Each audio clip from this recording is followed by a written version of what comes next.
Os anos 90 nos deram um cinema capaz de rugir e sussurrar.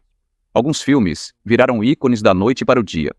Outros sumiram, enterrados no barulho das bilheterias, em suas sombras, tesouros silenciosos, histórias densas, beleza, tristeza e verdade. Hoje tiramos da poeira 20 joias esquecidas dos 90. Prontos para seus olhos verem de novo? Uma Estrela Solitária, 1996. Um corpo enterrado no deserto, um xerife assombrado pelos pecados do pai. Lone Star abre com tomada pelo sol. O horizonte do Texas se estende sem fim. O calor cintilante, segredos agitantes. John Sayles cria um mistério menos sobre o crime e mais sobre a história. Sob isso, o xerife Sam Deeds, interpretado com intensidade contida por Chris Cooper, segue uma cidade onde cada aperto de mão guarda memória. Cada silêncio guarda memória. O filme entrelaça tensões raciais, divisões geracionais e linhas tênues entre a lei e a lenda. É mosaico de vozes, cada uma conta sua versão do passado. Lançado em 1996, recebeu elogios da crítica, mas retornos modestos de bilheteria em um verão dominado por invasões alienígenas e espetáculos de desastre. Seu ritmo contemplativo. Pareceu quase rebelde. Sayles não persegue adrenalina. Ele deixa a verdade se revelar em fragmentos como ossos, desenterrados pelo vento. O que faz Lone Star durar é a sua ambiguidade moral. Heróis têm sombras, vilões carregam feridas, e a própria terra, infinita e implacável, guarda a memória de cada escolha feita sobre ela. Assistir hoje parece como redescobrir um grande romance americano deixado ao sol. Ao doce. A partir de 1997, a neve cai suavemente sobre uma pequena cidade canadense. O ar parece imóvel, e então um ônibus escolar derrapa mergulhando em água gelada. Essa sequência, daqui em diante, não é sobre o espetáculo do acidente, mas sobre o silêncio que segue. É Ian Hall quem interpreta Mitchell Stevens, advogado que busca representar famílias enlutadas, mas sua presença provoca mais do que questões legais. Isso toca feridas privadas há muito enterradas. Baseado no romance de Russell Banks, a adaptação de Adam Ian destaca a fragilidade da comunidade e da perda. O filme se desenrola em fragmentos entre o antes e o depois dos vivos, e o ausente. A voz assombrante de Sarah Polley, como ecos sobre lago congelado, ancora a história em poesia melancólica. Lançado em 1997, ganhou aclamação crítica e prêmios, mas nunca atingiu o público em geral. Numa era de blockbusters em expansão, a sequência aqui ofereceu tranquilidade e paciência. Sua beleza reside no que fica não dito nos longos intervalos entre as palavras.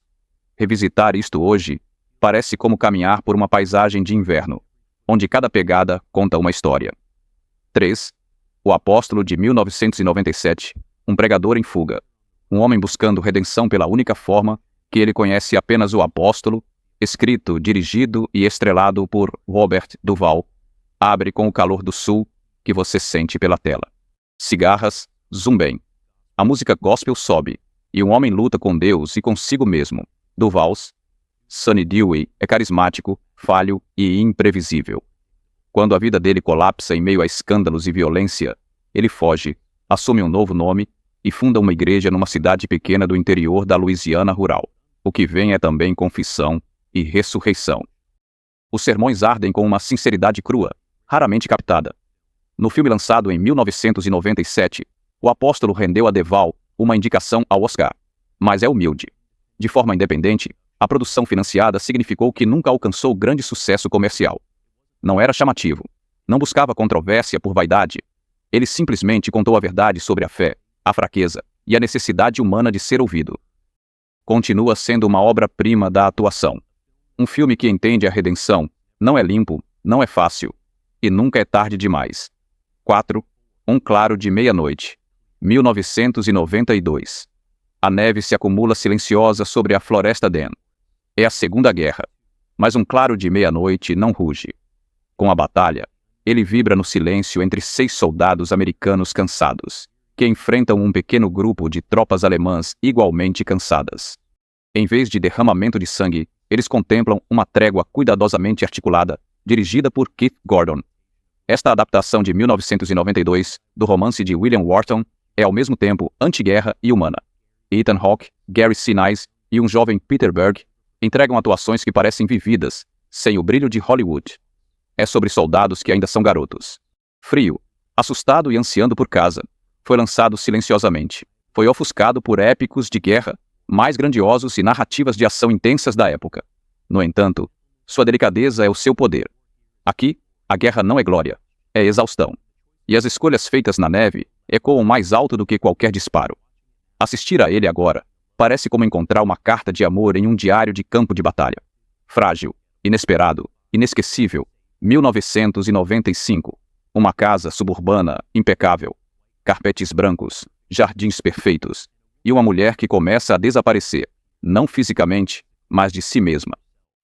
No filme Safe, Julianne Moore interpreta Carol White, uma dona de casa do Vale de São Fernando, cuja vida se desenrola após sintomas físicos misteriosos, dores de cabeça, sangramentos pelo nariz e sufocação, deixando-a à procura de respostas. Todd Haynes dirige com uma precisão inquietante, enquadrando Carol em espaços amplos e vazios que a fazem parecer menor a cada cena. É uma doença ambiental, ou colapso psicológico, ou algo mais profundo? Uma doença da alma em um mundo estéril demais para respirar, lançada em 1995. E isso confundiu o público e a crítica. Desconcertante como o drama, tão quieto que parece horror.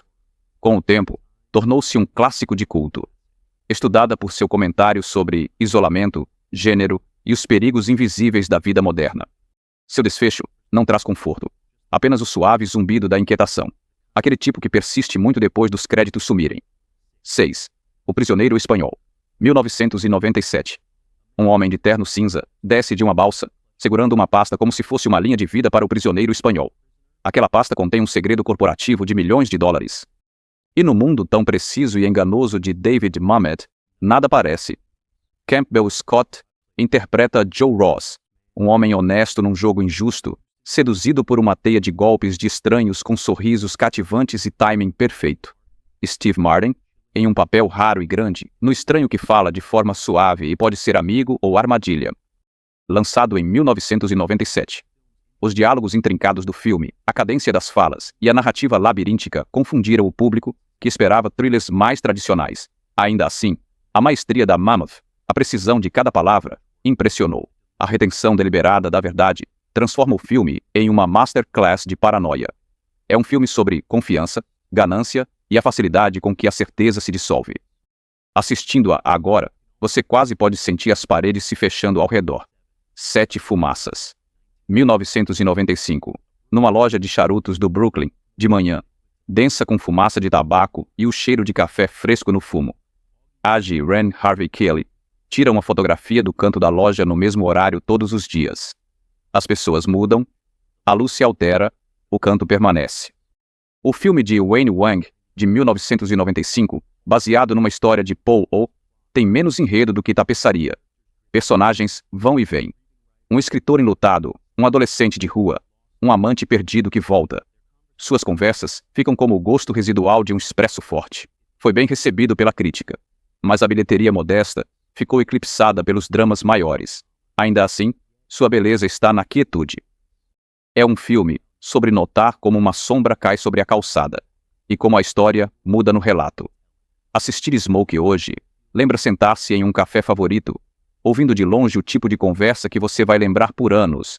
O Limey, 1999, um homem desce de um avião em Los Angeles, um inglês de terno preto carregando a dor como arma. Em The Limey, Terence Stamp interpreta Wilson, ex-presidiário que cruzou o oceano para buscar a verdade sobre a morte da filha. Stephen Soderbergh corta o filme como memória. Pedaços fragmentados surgem fora do tempo. Peter Fonda interpreta um produtor musical elegante, tornando-se o alvo de Wilson. A dança deles é uma de ameaça e melancolia. 2 homens com passados diferentes. Lançado em 1999, não fez muito barulho nas bilheterias, ofuscado por thrillers mais chamativos, mas seu uso de selos, clipes de filmes mais recentes para evocar o passado de Wilson, foi revolucionário, mesclando a história cinematográfica à memória do personagem.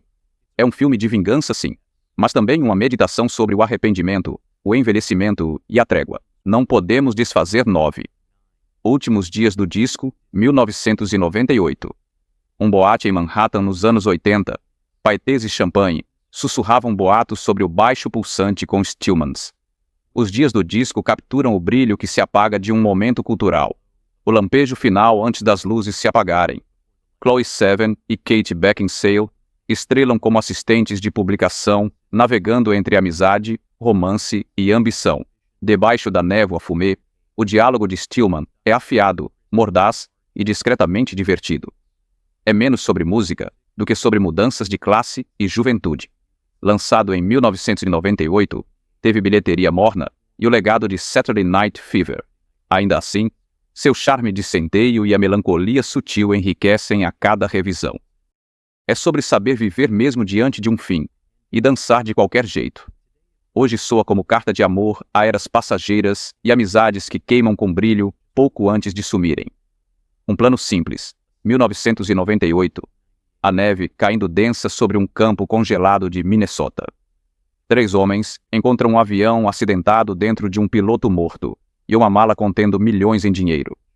Um plano simples, dirigido por Sam Raimi, começa como um sonho de riqueza e se transforma em pesadelo. Bill Paxton, Billy Bob Thornton e Brent Briscoe. Amigos, unidos pela ganância, pelo medo e pela lealdade. Cada decisão os puxa para dentro de um pântano moral, onde nenhum passo é seguro. A atuação de Thornton, frágil, comovente, rendeu uma nomeação ao Oscar, lançada em 1998. Foi elogiado pela crítica, mas ofuscado por thrillers maiores, sim. Sua devastação tão silenciosa. Sua recusa em glorificar o crime tornou-o lento, não um espetáculo.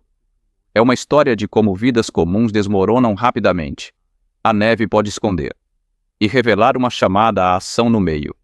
Se sentiu faísca de reconhecimento, impulso rumo a histórias que o mundo esqueceu, está no lugar certo.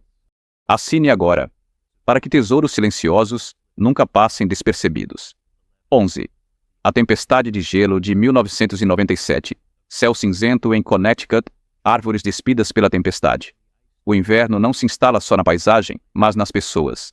Dirigido por Ang Lee. Este drama de 1997 se desenrola durante o fim de semana de Ação de Graças de 1973. Um retrato de famílias que se desvendam em silêncio sob o peso de suas vidas. Kevin Kline e Joan Allen atuam Ben e Helena Hood. Casal cujo casamento se desfaz de maneiras que nenhum deles quer enfrentar. Seus filhos, com Tobey Maguire e Christina Ricci, passam por despertares turbulentos. Depois, uma tempestade de gelo desce, congelando tudo no lugar. Revelar as fissuras por trás do verniz do filme captura um tempo em que o conforto suburbano era apenas uma máscara sobre uma solidão, recebendo aclamação, mas com bilheteria baixa. Foi ofuscado por dramas e comédias mais chamativos no fim dos 90. O ritmo de Ali é deliberado. O clima é tenso, quase sem palavras, convidando quem mergulha nos silêncios. Sua imagem, galhos congelados, cintilando sob as luzes de rua, respiração suspensa. O ar frio espelha suas verdades. A tempestade vem e vai, mas o frio entre pessoas persiste ao rever isso. Agora, lembre de que eventos mais devastadores às vezes são sussurrados, não gritados.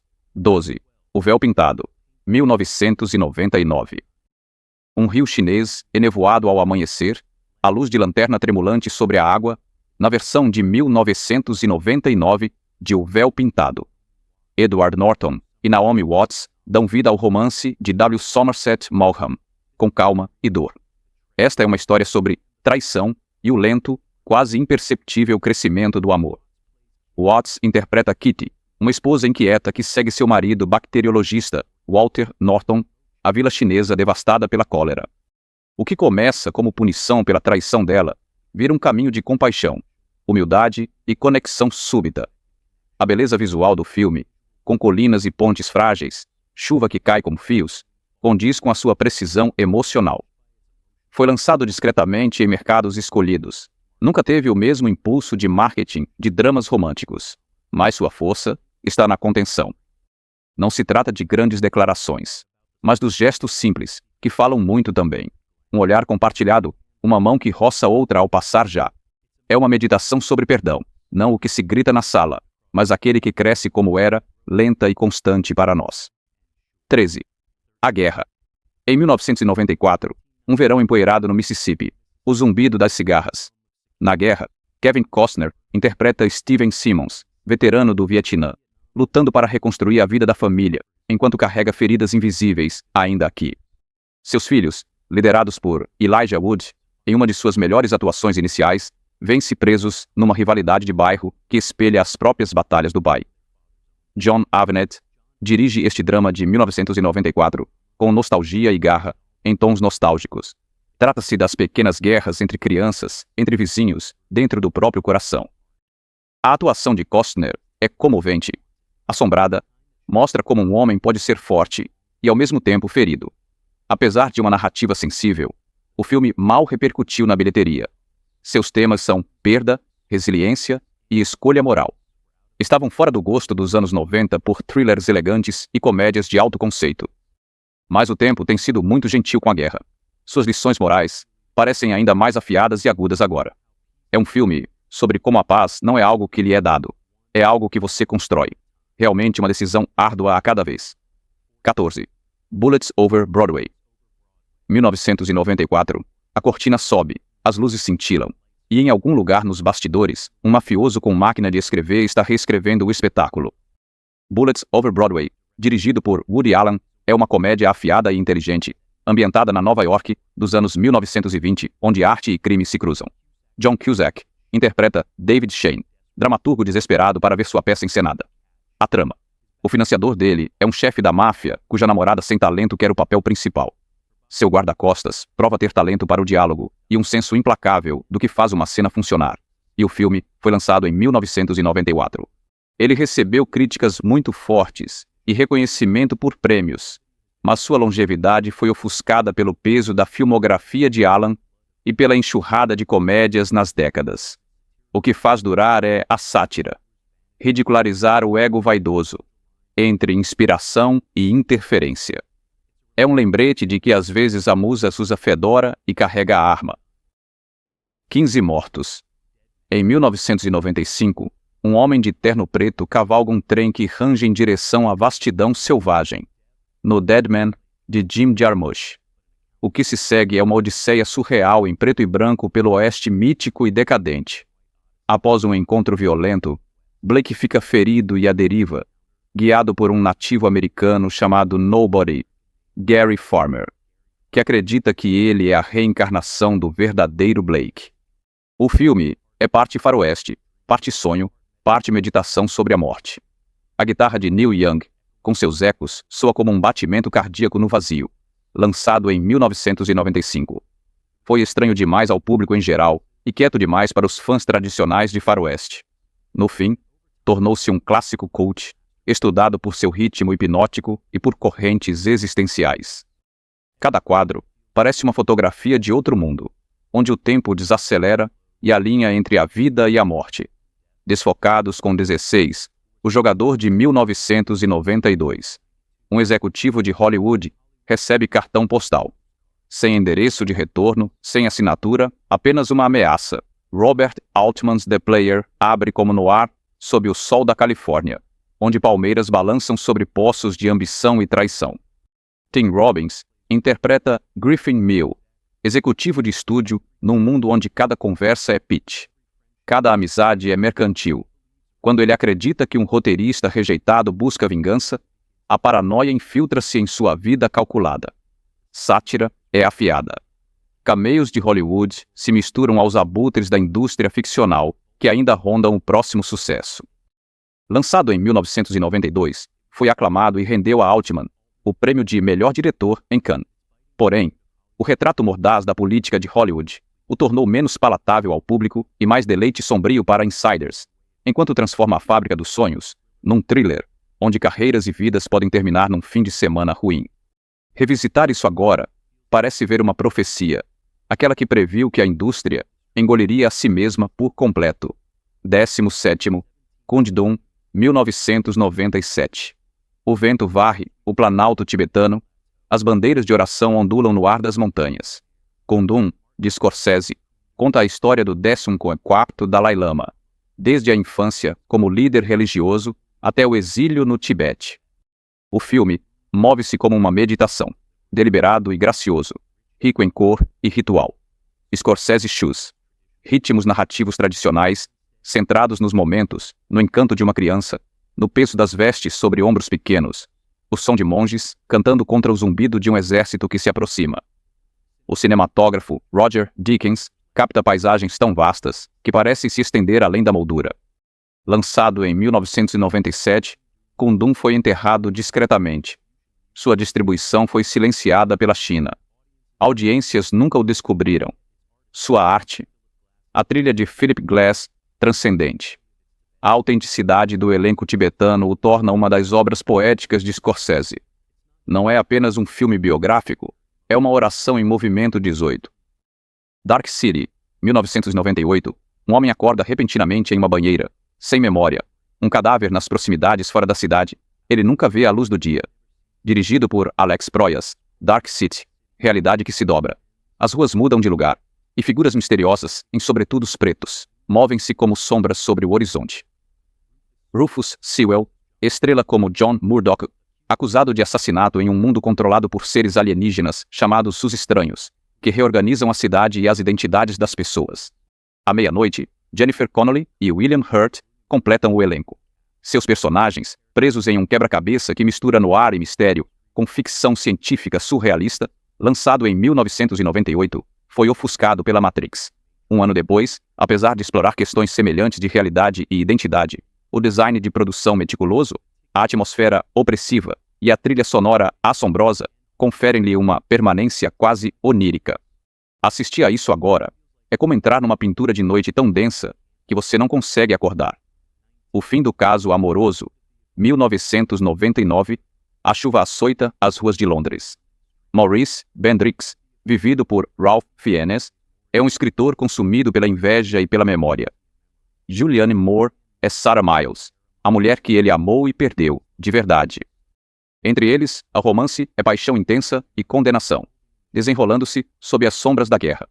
A adaptação de Neil Jordan, em 1999, do romance de Graham Greene, move o filme entre amor presente, amor do passado e obsessão.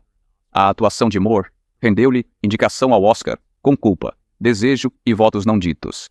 A cinematografia, as cenas de banho, a luz de velas e sombras, tornam a conversa silenciosa tensa.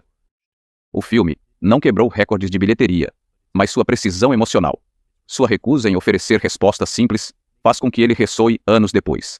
Não se trata de saber se o romance termina feliz. Trata-se de quão profundamente ele deixa sua marca. Alguns amores ou tempestades. Este nunca para de chover. Dus Mesno, a história direta. 1999, um idoso sobe em uma cortadora de grama com assento.